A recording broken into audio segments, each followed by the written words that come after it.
Venez participer aux enquêtes de Amnesia à Écuré, un jeu de piste interactif unique à vivre en famille ou entre amis. Téléchargez dès maintenant sur votre smartphone l'application gratuite Les Enquêtes de Amnesia et choisissez le parcours à Écuré. Une aventure à vivre jusqu'au 30 septembre, jeu gratuit en partenariat avec les Portes de Meuse. Toute cette semaine, participe au jeu concours de Puissance Télévisions pour tenter de gagner tes places pour le parc d'attractions Alligator. 20 places sont à gagner. Alors joue dès maintenant sur puissancetélévision.fr et sur notre application mobile. Jeu organisé du 3 au 8 août 2020 en partenariat avec Alligator.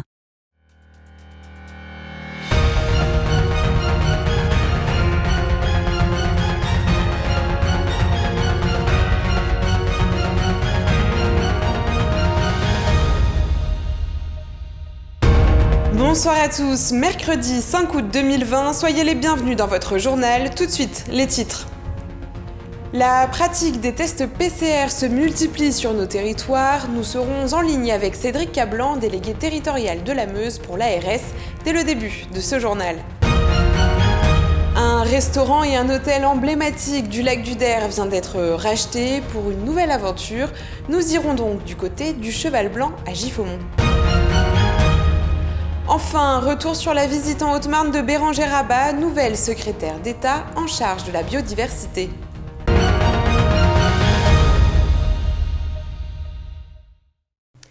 Depuis plusieurs semaines, les tests PCR se multiplient avec des campagnes de dépistage organisées dans de nombreuses villes du territoire, comme aujourd'hui à Saint-Dizier où à la mi-journée, plus d'une centaine de tests avaient déjà été réalisés. D'autres tests, eux, sont prévus au lac du Der le 12 juillet prochain, ou encore dans la Meuse, au lac de la Madine ce samedi, et à Bar-le-Duc les 26 et 29 août prochains. Avec nous, Cédric Cablan, délégué territorial de la Meuse pour l'ARS Grand Est, qui va pouvoir nous éclairer sur cette question des tests de dépistage de la Covid-19. Mais d'abord, monsieur Cablan, est-ce que l'on peut dire que la situation est rassurante en Meuse ? Oui. Alors pour l'instant, cette situation est plutôt positive et rassurante. On a bien évidemment toujours des tests, soit via les laboratoires, via des orientations vers les médecins, etc. Donc on a une circulation du virus qui est très contenue, contrairement à ce qu'on a pu connaître en Meuse au début de l'épidémie, ce qui ne veut pas dire que le virus ne circule pas chez des personnes de façon asymptomatique.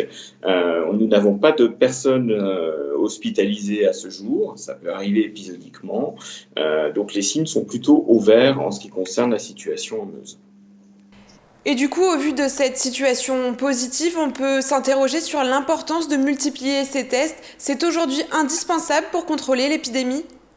Oui, tout à fait. À ce stade-là, il est d'autant plus intéressant qu'on est sur une phase où ça permet la détection des personnes asymptomatiques. C'est-à-dire qu'on sait que le virus continue à circuler sur notre territoire comme sur l'ensemble du territoire métropolitain. Les personnes peuvent ressentir des symptômes ou pas. Néanmoins, même si elles ne ressentent pas des symptômes, elles peuvent contaminer leurs proches. Et donc, des personnes à risque, des personnes âgées, des personnes en situation de fragilité qui, elles, pourront développer une forme plus grave et être éventuellement hospitalisées en cas de contamination. Monsieur Cablan, on s'interroge beaucoup sur la fiabilité de ces tests. Alors, est-ce qu'aujourd'hui, vous pouvez affirmer qu'ils sont fiables ? Oui, aujourd'hui, c'est un outil qui est très fiable. On est sur des tests RT-PCR, donc c'est le coton-tige dans le nez qui permet de répondre à la question « Est-ce que je suis porteur du Covid-19 maintenant ?» Et aujourd'hui, on a une grande fiabilité, une extrême sensibilité. On s'est amélioré tout au long de l'épidémie et maintenant, on a une fiabilité très très bonne sur ce type de test. Merci beaucoup, monsieur Cablan, pour toutes ces précisions. Tout autre chose, à présent avec une bonne nouvelle pour l'économie locale, l'établissement Le Cheval Blanc Hôtel et Restaurant a été repris il y a quelques semaines. Une nouvelle aventure qui a failli bien ne jamais se produire pour ce binôme originaire de Sainte-Ménéhould. Un sujet de Julien Carré. Cela fait désormais 2 semaines que des nouveaux propriétaires ont pris possession de l'hôtel-restaurant Le Cheval Blanc à Giffaumont, un établissement historique construit dans les années 70 par monsieur et madame Lafèvre. En 1990, ce dernier a été vendu à la famille Girardin, qui très vite a obtenu 2 étoiles. Le 22 juillet dernier, Stéphane et Vincent sont devenus gérants de cet établissement, et pourtant, il y a quelques mois encore, ils n'étaient pas destinés à rester dans la région. On devait partir en Ardèche, Et puis voilà, une rencontre a fait que on est tombé amoureux de cet endroit. Du coup voilà, donc on a tout annulé notre départ en Ardèche pour arriver au lac du Der. Le domaine de la restauration et de l'hôtellerie ne leur est pas inconnu, puisque Sébastien y travaille depuis plusieurs années. J'ai travaillé pendant 20 ans au restaurant Le Cheval Rouge à Saas-Ménéhould, donc là dont je suis originaire. Mon métier à la base, je suis donc directeur de restaurant et sommelier. Et puis donc voilà, ça fait du coup c'est vraiment mon vrai métier. Et voilà. L'hôtel contient 15 chambres, il peut donc accueillir une trentaine de personnes, et d'ailleurs ces derniers soirs, il affichait complet. Depuis qu'on a repris, la clientèle est là. Donc c'est ça qui est bien, c'est encourageant, c'est pour ça que on ne s'ennuie pas toutes les journées parce qu'on est là du matin jusqu'au soir pour accueillir les clients. La partie restaurant, quant à elle, est encore fermée, mais elle ouvrira ses portes le 13 août prochain. On va essayer d'apporter une cuisine qu'il n'y a plus, mais qu'il y avait avant, et donc une cuisine plus gastronomique. Ce qui manque vraiment autour du lac du Der, il y a beaucoup de brasseries, il y a beaucoup d'autres restaurants. Mais il manque vraiment, et il y a une clientèle pour ça, et il manque vraiment ce côté un peu cuisine gastronomique sur le secteur. Les propriétaires ont déjà commencé quelques travaux, réaménagement des salles de bain et de la salle du petit déjeuner, mais le binôme ne compte pas s'arrêter là. Ils ont également prévu de restaurer les chambres de l'établissement. Et on reste au lac du Der, mais pour un sujet plus politique, avec la visite de Bérengère Abba qui faisait en début de semaine ses premiers pas comme secrétaire d'État, un reportage réalisé avec Juliette Da Silva. Ce lundi 3 août, Bérengère Abba faisait ses premiers pas comme secrétaire d'État en charge de la biodiversité. Et c'est au lac du Der qu'elle a souhaité symboliquement prendre son envol. Au programme, visite des 2 observatoires, brève observation de la faune locale et quelques échanges avec les acteurs locaux.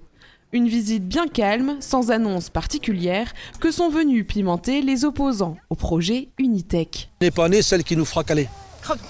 N'est pas née. Oh non, non. Voilà. Donc nous c'est clair, Unitech, pas de ça chez nous. C'est à huis clos, loin des caméras, que ces habitants inquiets ont été reçus par Bérengère Abba et par Élodie De Giovanni, la préfète de la Haute-Marne qui a validé l'implantation du projet il y a quelques mois. Un temps d'échange ? Pas vraiment. Il s'agissait surtout pour les militants de sensibiliser le nouveau bras droit de Barbara Pompili, ministre de la Transition écologique. Qu'elle nous entende, c'est bien, maintenant qu'elle agisse. C'est ce qu'on lui demande, c'est qu'elle fasse quelque chose, qu'on arrête de voir notre département se dépeupler, tomber en décrépitude. Sur le sujet Unitech, Bérengère Abba, qui en 2017 était adhérente du CEDRA, une association anti-nucléaire, n'a pas souhaité se positionner. Donc il faut absolument entendre les craintes, essayer d'y répondre, d'objectiver les choses. Et à ce moment-là, les élus prennent aussi leurs responsabilités en arbitrant et en prenant des délibérations qui vont dans le sens ou pas de ce type de projet. C'est donc ici, en Haute-Marne, qu'elle a souhaité marquer le début de sa carrière nationale dans le gouvernement de Jean Castex. Et c'est une femme qui marche vite, puisqu'il y a 3 ans et demi, elle était encore une inconnue.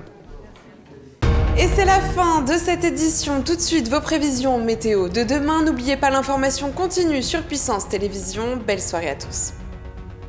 Toute l'actualité qui vous concerne, à voir ou à revoir, dès maintenant sur puissancetélévision.fr et sur notre application mobile. Claire, Mehdi et Luc donnent leur sang, pas Chloé. Et Paul n'a pas le temps. Alors les réserves baissent. Nous avons vraiment besoin de tout le monde. Donnez votre sang, dès maintenant.